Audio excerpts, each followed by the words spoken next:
Let's move to the back half now. We've talked about the running game for Indiana. We'll come back to the running game for Miami just in a little bit, but I want to transition into the back half of the defense with that secondary. And there's no doubt that Keontae Scott, him coming back from injury, has been massive for this Miami secondary. He had a pick six against Ohio State. It's just felt like the confidence of the Hurricanes has risen that much more since he's been healthy and since he joined that unit. Miami has 5 interceptions in their last 4 games, and honestly, they could have had several more. I mean, there was dropped passes, there was some wonky throws from Trinidad Chambliss. That number could be elevated for sure. But I'm wondering, guys, and I don't know who wants to take this one. Trey, if you want to start with this, they may give up yards through the air, but I've never felt like through the postseason run so far that any opposing offense has really firmly taken control of the game, despite giving up, Julian Saint getting 287 yards, Trinidad Chambliss having some wonderful plays, but I never felt like the opposing offense had the momentum through the air attack. Yeah, they've done a really good job of not letting receivers get behind them. Yes. Even Jeremiah Smith, even the guys at Ole Miss, they've done a fantastic job. I even said in our pre-preview when we were giving our little first look with Garrett after the semifinals that this was the matchup that I was most interested in, because I think a lot of people are going to be looking up front, and rightfully so, with this Miami defense, but the secondary kind of won them that game against Ole Miss. Did it not? Like, You mentioned the dropped interceptions. They could have really flipped that game on its head if the oblong ball just bounces slightly more in their favor, like it did against Ohio State and Texas A&M. They get the interceptions in those games. So it's going to be really interesting to see how they match up with guys like Elijah Surratt and Omar Cooper, because just like we talked about with other players like Fernando Mendoza on this Indiana team, those are guys that are grown men playing college football. The guys on Miami are older and experienced as well, but they are still, prone to the little lapses. I'll say that's what keeps them from being 100% confident in my book. They've balled out. They have done a great job of shutting down a really good passing attacks in this playoff, but there's just little moments that you can see the cracks in them, and Indiana is going to exploit that if you're not careful, if you're not playing up to stuff. But the X factor for me, guys, is how does the first half look without Xavier Lucas? He was tossed for that targeting call late in the semifinal game. He's been a key. Yeah, I know. What is targeting? It's a really weird situation, but yeah, I mean, he's going to be missing the first half. And if Indiana loves to start fast, and if they can build a lead with him out before he even gets a chance to make an impact on this game, it could be really difficult for Miami to come back. Well, and, to that point, you talk about the secondary really taking control in key moments. Over the course of this season, guys, under Corey Heatherman, the defensive coordinator, Miami, I believe, is second in the country in improvement of scoring points per drive. They had a 41% increase year over year from 2024 to 2025. That is insane. The only team, I think, if I've got my numbers right, the only team in the country more adept at that was Texas Tech, who had like an over 60% increase in points per drive improvement. So what Miami has done specifically on the back end, remember, guys, with Cam Ward, this team could have won a national championship if they'd had this defense, right? It was the defense over the last several years that's been the absolute liability. Now we talk about the defense really being the calling card and the strength of this team, and they're going to be needed to stop Elijah Surratt, to stop Charlie Becker, to stop Omar Cooper Jr. Wide receivers that are not going to blow by you most of the time, right? They're not the 4.25 guys, but they are excellent route runners, and they've earned their separation all season long.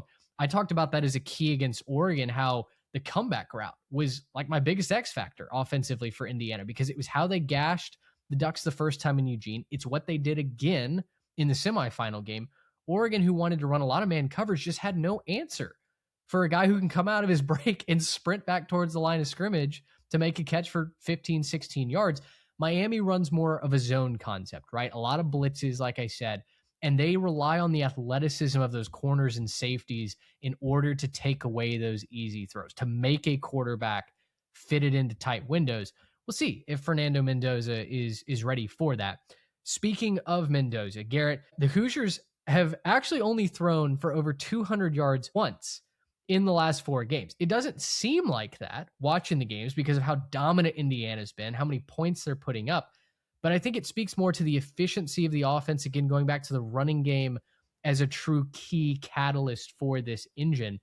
Miami, like I said, is going to throw a lot of base looks at you, but they're going to bring a lot of blitzes. So for Fernando Mendoza, what do you see as his key to success against an aggressive Canes attack? I think it's just stay within himself, right? If he can just kind of stay where he is, be where his feet are, and just not try to do too much, meet the moment, I think that's fine. Like I said off the top, he's only thrown for 300 yards once all season. It's crazy. Like, he won the Heisman not tearing it up exactly. Congratulations, that's cool. But you didn't have to put up video game numbers to get where you are, right? You didn't have to be the quarterback who's going to put the entire team on your back because you have so many other players around you that can do this. And part of it too, I mean, if you look at that game against Oregon, part of the numbers not being so high is because he had a lot of short fields. And really, by the time, we got into the second part of that game, it was kind of over and they had scored on a bunch of short drives and stuff like that. So, I mean, that's not going to lead to a big numbers day. And they've done that a bunch this season as well behind a great defense. But for me, if you're looking at kind of like what we were saying with the defensive line, if they can start to pressure and really put some, clamp down pressure on this offense, they're going to need to find a way to put it over the top. And for me, that's where I'm looking at a guy like Charlie Becker. I know that, Trey, you were just mentioning, Surratt and Cooper, but Charlie Becker's been their big play guy, right? He's been the guy to just go up over the top. He's averaging 20.5 yards a catch right now. That is far and away better than either Omar Cooper Jr. or Elijah Surratt. They're both sitting at, I guess, 13.5 and then 12.9. So again, nothing to sneeze at with those numbers, but 20.5 a catch is pretty dang good. Really busting onto the scene in that Penn State game as well. It's going to be him if it's going to be a big play over the top. And again, like zone busters, finding that big guy, can he find that little crease and just kind of like get off to the races, go up, make a big catch, flip the field a little bit? That's going to be the big key for me if they're going to have to stretch it. But I just don't think that that's their game, right? I don't think their game is trying to get into a shootout and move the ball fast. I think that they're totally fine just saying, hey, we'll pick up some quick ones, right? We'll let our guys make plays in space. We'll pick up, 6-8 yards of play and just let that go. They're good at doing that, right? They're good at getting really the drive off to a good start. Those 6, 7, 8 yard starts are death to a defense, right? As soon as you can stay ahead of those chains, you're really set up for success. I think that for Mendoza, his legs will be an X factor here as well. Just like Roman Hemby, just like the overall rushing attack for Indiana. How many times did it feel like Oregon, especially early, finally had Mendoza, finally had a chance to stop the drive, to make a big play, to get Indiana off schedule, and Mendoza just slithered away, was able to pick up, whether it be just a positive gain to keep moving with the chains or a long run up the sideline like he's been so adept at doing all season. Miami not only is going to have to get to the quarterback, but they're going to have to get him on the ground as well. And I think that's certainly one of those X factors that I don't think of that when I look at Fernando Mendoza on paper.